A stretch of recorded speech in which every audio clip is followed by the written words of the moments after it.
Did you know in Iron Man, Obadiah Stane hints at Tony Stark's death through classical music? When Obadiah steals the arc reactor and threatens Tony with it, he says that the arc reactor is his ninth symphony. In the world of classical music, the curse of the ninth is the superstition that a composer's ninth symphony is destined to be their last before death. By stating this, Obadiah was telling Tony that he believed the arc reactor would be the last thing Tony ever created before he would kill him. Did you know in Hellboy 2, The Golden Army, Guillermo del Toro likes to refer back to his previous films, and he does so in the Angel of Death's chamber at Beth Mora. Once inside, you can see clearly that there are hundreds of jars that are full of what looks to be malformed human fetuses. This is a reference to Guillermo's other film, The Devil's Backbone. In that film, one of the main characters has several dead fetuses in jars that sit in his laboratory. Did you know in Avengers Endgame, Thanos' weapon of choice was inspired by the comic books? In the final installment of the Avengers series, we saw the Mad Titan Thanos wielding a new weapon, a double-edged sword. The idea for the weapon was actually taken from some of the earlier comics, the 1970s Spider Super Story series, in which we first saw Thanos' vehicle of choice, the Thanos Copter. The double-edged sword was designed in a way to resemble the rotor blades of the Thanos Copter, as a nod to his first appearances in the Marvel Comics. Did you know in Captain Marvel, Goose actually acts as an incubator when she swallows the Tesseract for safekeeping while being transported? This could be an homage to the first Avengers film when Bruce Banner is approached by Natasha. After Natasha briefs him on the Tesseract and Fury's words, he simply responds to her by saying, "What does Fury want me to do, swallow it?" Goose is also the first one to touch the Tesseract when she checks it with her paw. If you like this, subscribe for more.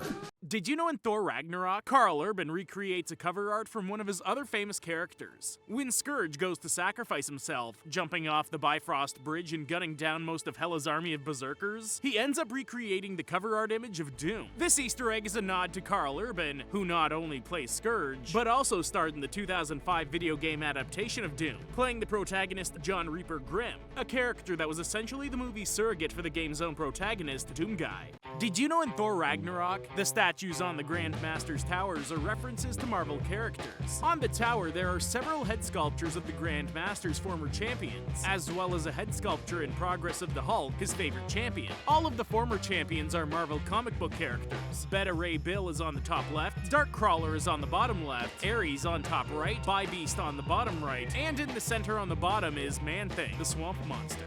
Did you know in Guardians of the Galaxy Volume 1, it's revealed how they can all communicate with each other?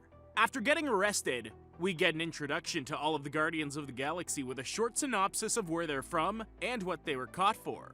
When going over Peter Quill's database, on the bottom left of the screen under Enhancements, it says Translator implanted in neck.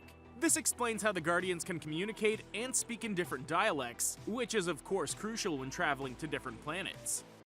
Did you know in X2, X-Men United? It's foreshadowed that Jean's psychic powers are growing in the beginning of the film when she listens in on people's thoughts in the Science Museum. At one point, she hears one of the Secret Service agents yell, "To the shelter," which happens during Nightcrawler's attack in the previous scene. She also hears Wolverine shout "no" from when he's taken from General Stryker by Iceman's Wall of Ice, and she also hears "they're gonna kill him," which is what Rogue says when she pleads for them to go back for Wolverine. Did you know in Fantastic Four: Rise of the Silver Surfer, Tim Story managed to pay homage to the original signature look of Galactus? Tim is infamous for refusing to put giant robots in his films, and Galactus was no exception. Instead of portraying him as a giant robot like he is in the comics, he shows him as a gaseous cloud.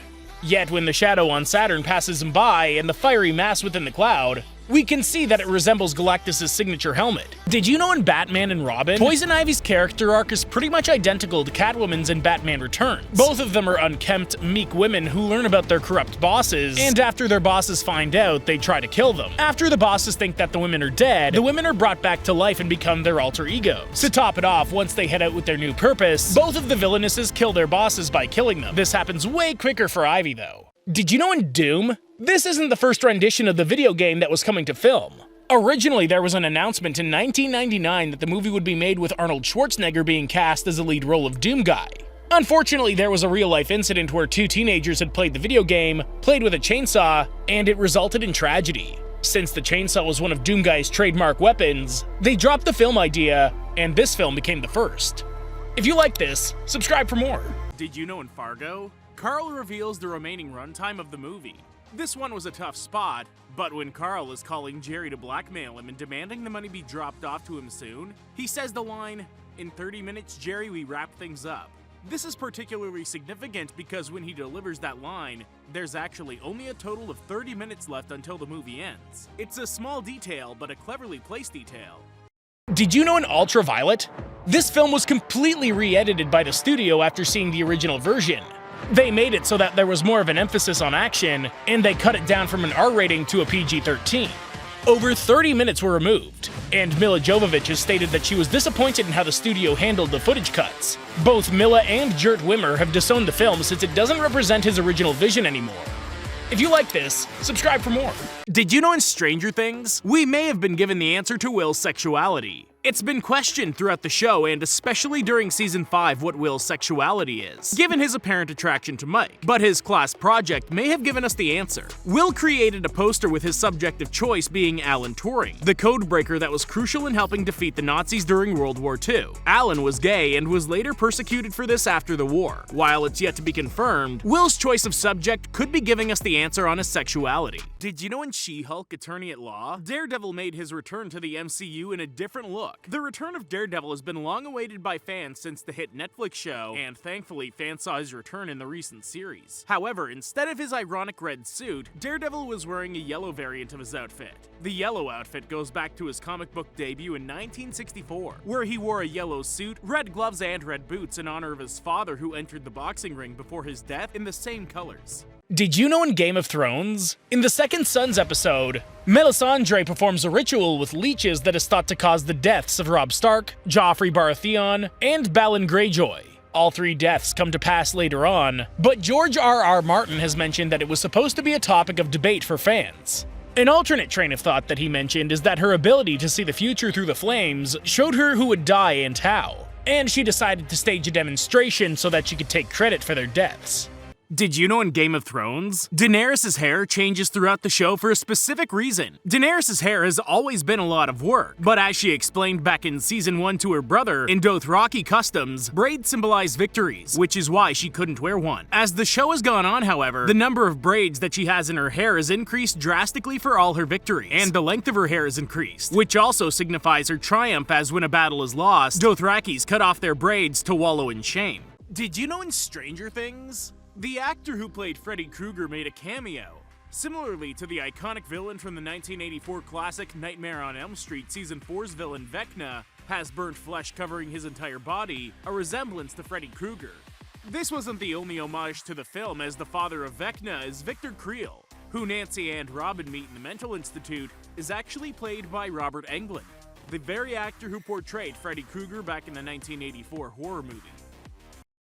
Did you know in Top Gun Maverick, the song number in the jukebox represents a significant date? In the opening scenes of the movie, we get introduced to some of the best in the game, the next generation of fighter pilots in Top Gun. While hanging out at the bar playing pool, one of the pilots, Hangman, goes over to the jukebox and enters the number 86 to play Slow Ride by Foghat. 86 is a special number as it represents the release of the original movie back in 1986. Did you know in Stranger Things, traces of Vecna's existence can be found as early as the first season? In Season 4, it's revealed that Vecna has been behind everything all along, and we can see signs of that by the grandfather clock. The clock chimes to signal who Vecna's next victim is, and in Season 1, when Will is first taken by the Demogorgon, we can hear something that sounds very similar to the chime of the clock. The sound can also be heard when Billy has his first encounter with the Mind Flayer.